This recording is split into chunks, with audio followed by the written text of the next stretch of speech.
My sister-in-law, now mute and bedridden, was entrusted to my care by my in-laws, who had decided to take a vacation in Hawaii.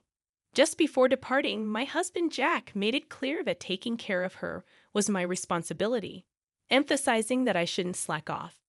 As soon as Jack and his family left for their vacation, my sister-in-law, surprisingly, sat up and suggested that we get going too.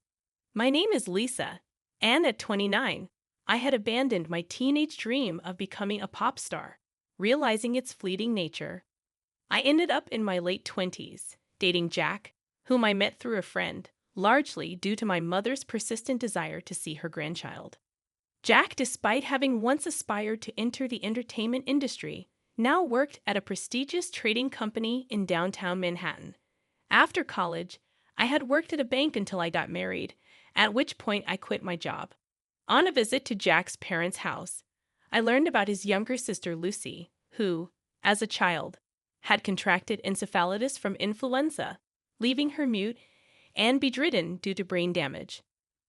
Lucy's mother had primarily cared for her, but surprisingly, Lucy and I got along well, communicating through sign language. Over time, I naturally picked up sign language, and our bond strengthened.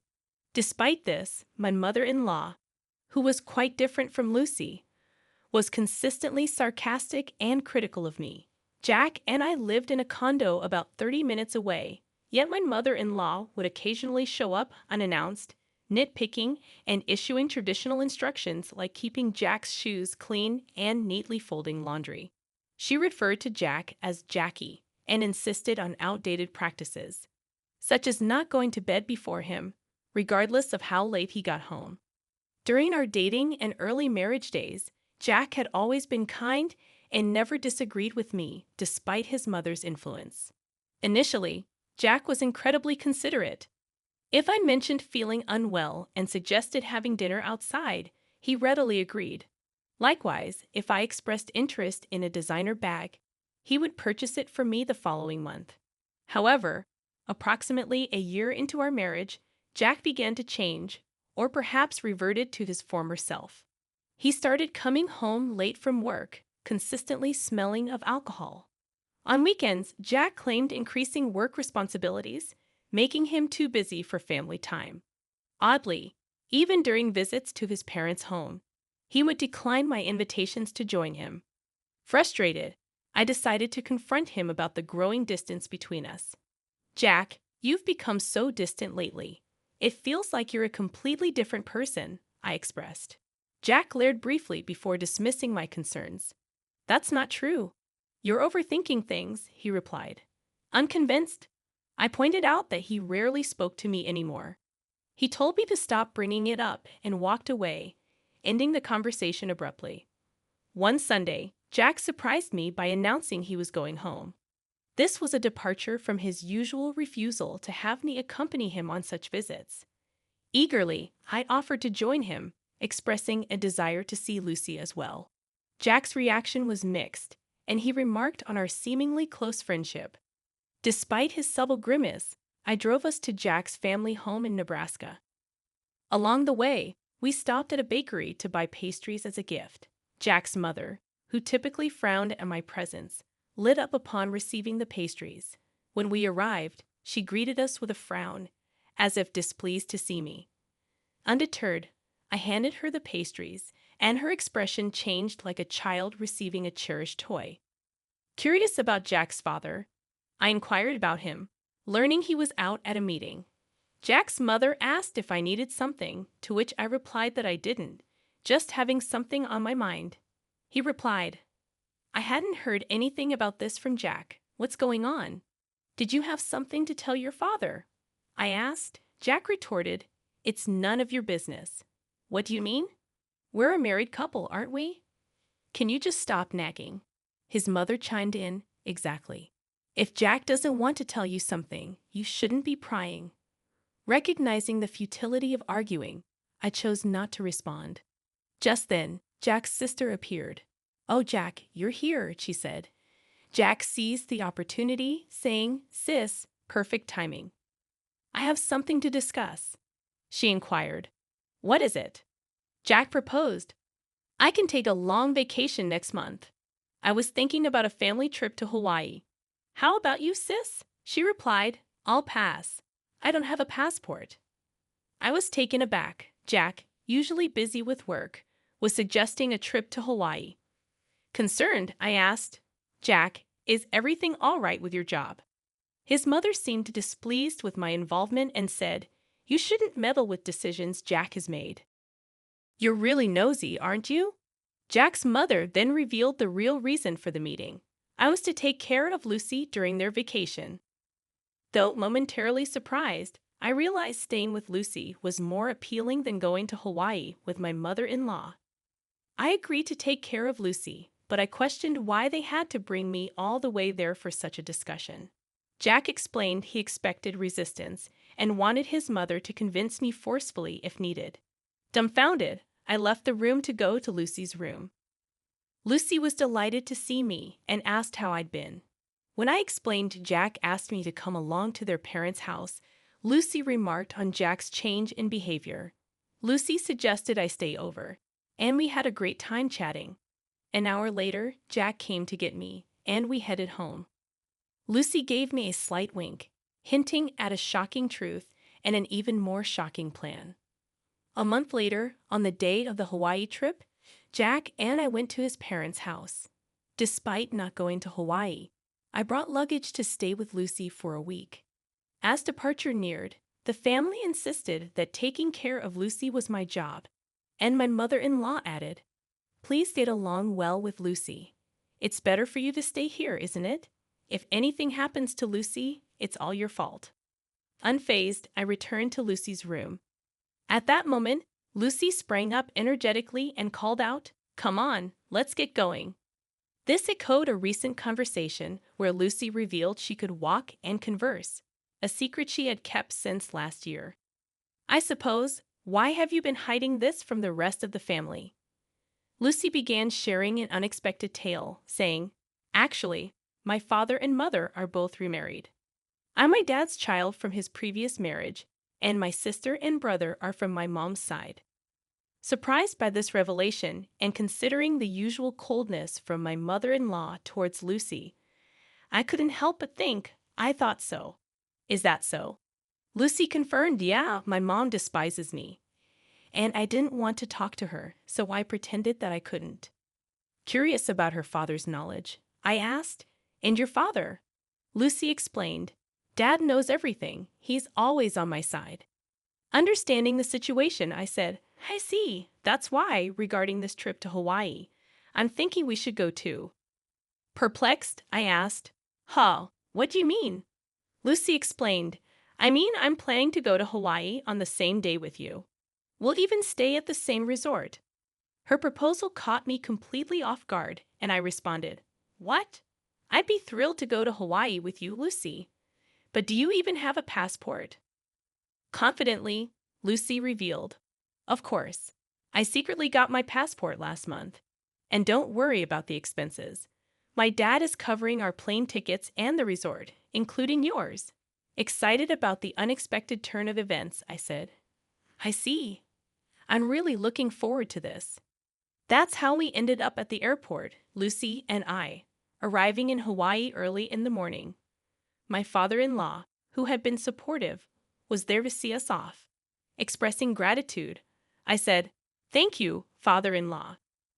I feel guilty for all the plane tickets and resort fees you've covered. He reassured me, saying, Don't worry about it. As long as you two have fun, I'm happy.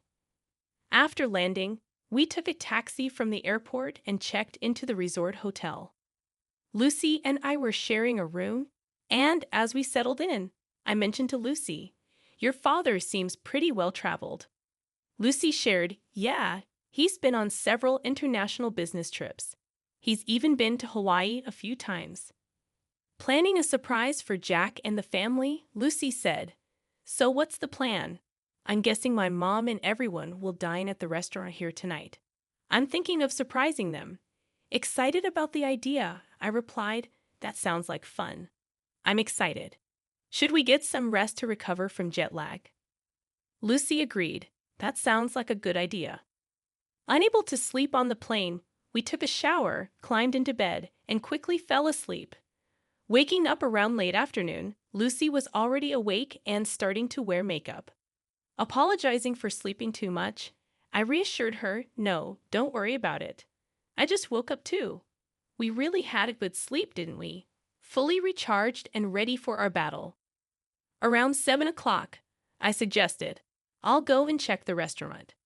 As I looked for Jack and his party, I found them dining joyfully from the shadows near the entrance. Venturing deeper into the restaurant, I spotted the back of a young woman I didn't recognize. This puzzled me, as there hadn't been such a woman when they left Jack's parents' house. Straining my ears, I could intermittently hear Jack and my mother-in-law's voices. "I'm glad it's not that woman today." "Yeah, I really drew the short straw. She's tainted my family record. If only we had an elegant daughter like her from the start. I want to divorce her and start fresh soon.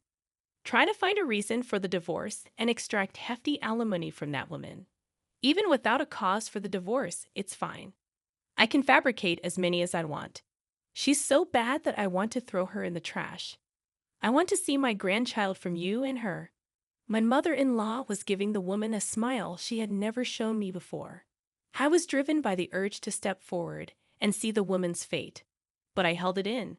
I returned to my room and told Lucy that it took a while. "I'm sorry. I saw something shocking. Jack brought a woman that I've never seen before." "What?" I was about to scream. Jack and my mother-in-law were continuously bad-mouthing me, and Jack even said he would find a reason for divorce. That's terrible. Jack called me a bad catch, but seeing him with another woman, I felt relieved. Now I can divorce him outright. That's a good thing. Shall we make our entrance then? Lucy and I headed towards the restaurant hall. When we entered the restaurant, we requested to sit near Jack's table and were able to get a seat quite close to them. They didn't notice our arrival as we were sitting quite close. We could hear their conversation, which was still filled with derogatory comments about me. I was amazed and ended up giving a bitter smile at how they could badmouth me indefinitely.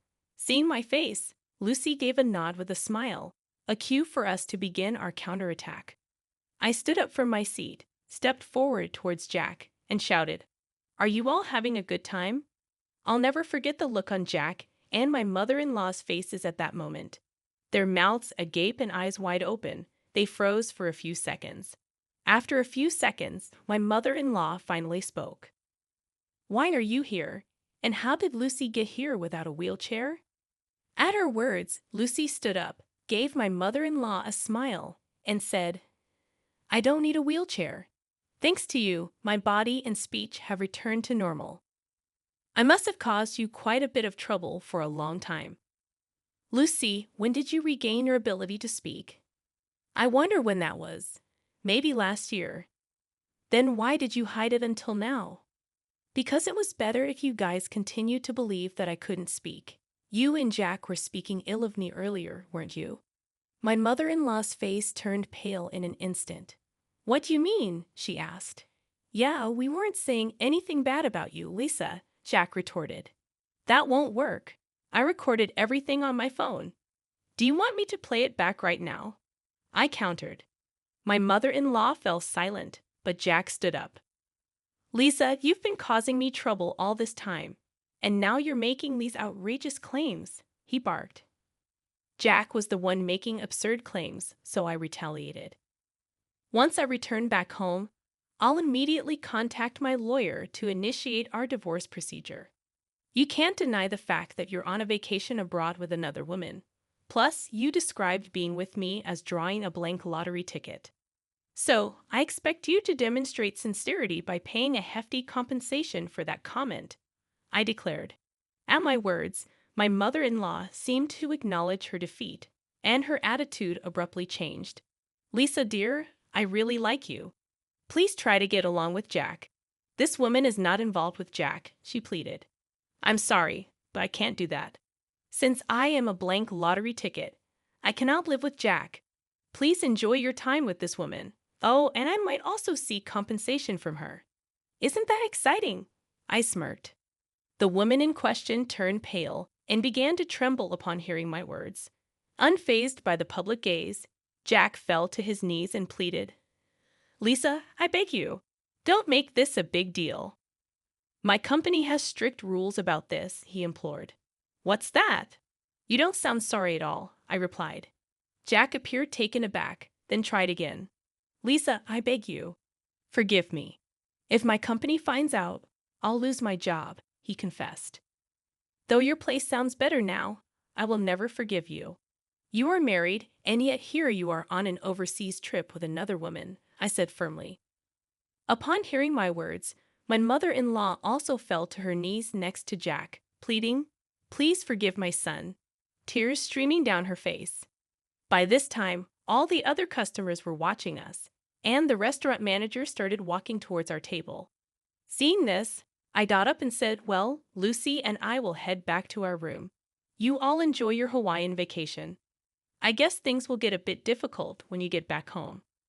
Hearing this, Jack cried out at the top of his lungs, "Please forgive me. I can't afford to pay any compensation." At his loud outburst, the restaurant manager frowned, instructed something to a nearby staff member, and then briskly told Jack something. It was a polite way of telling him that he was disturbing the other guests and needed to leave. However, Jack was taken aback, not understanding the manager's words. Soon, 2 buffed-up security guards arrived and hauled Jack away. Jack was sobbing and struggling, but he was no match for the 2 bulky men. My mother-in-law and the woman were dumbfounded, unable to utter a word, while Lucy and I were also surprised by the turn of events. I thought Jack got what he deserved. A week later, Lucy and I returned home.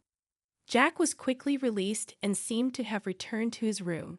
However, I later heard that he had been in a state of shock since returning to his room and had kept to himself until the end of the trip. The day after I returned home, I went to the law firm where my old college friend worked to request a divorce proceeding. Unfortunately, my friend was not present, but a female lawyer was assigned to me, who was very easy to talk to. I was able to explain everything that had happened. After listening to my story, she'd assured me that a divorce was possible, that I could claim alimony, and that she would investigate the woman who was with Jack in Hawaii before determining whether I could claim alimony from her as well. A month later, the female lawyer contacted me and informed me that it had been proved that Jack had been dating the other woman for about 6 months. Hence, she said it was possible for me to demand alimony from this woman too. I requested the female lawyer, "Please squeeze as much alimony as you can from Jack and his woman." She smiled and nodded. 2 months later, I was officially divorced, and into my bank account was deposited the alimony from the 2. I mumbled as I saw the amount, and that's karma for calling me a blank lottery ticket. 3 months later, Jack and my mother-in-law suddenly visited my place. Despite it being only 3 months, they had lost a lot of weight and looked completely haggard. I asked them, "What do you want? I don't want to see your faces." Jack replied in a thin voice, "I'm sorry. Could you lend me some money? I've lost my job," and the woman ran away. "I don't even have money for food." My mother-in-law also spoke in a whisper.